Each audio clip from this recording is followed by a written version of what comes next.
मनहि के परी भैया मनहि के परी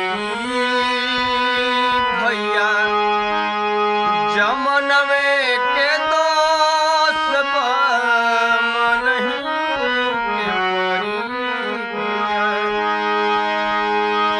कि भाई से भाई लड़े भाई से भाई लड़े लड़ाऊले पड़ोस बा मनहि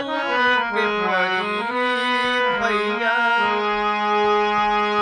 जमनवे के दोष बा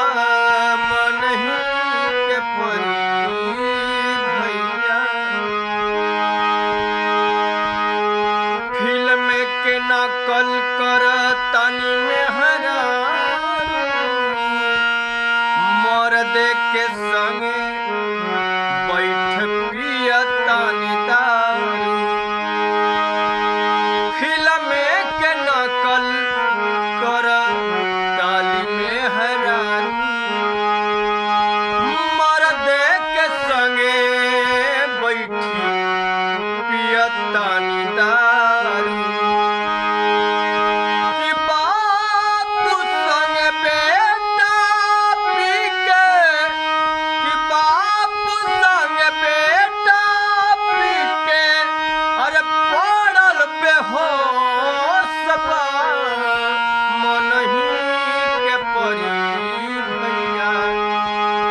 मनहि के परी भैया जमनवे के दोष बा मनहि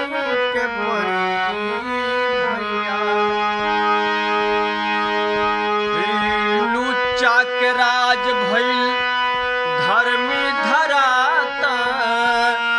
पैसा के खातिर अब जान मराता लुच्चा के राज भइल धर्मी धराता पैसा के खातिर अब जानी हो जाता कि पांडे अनंत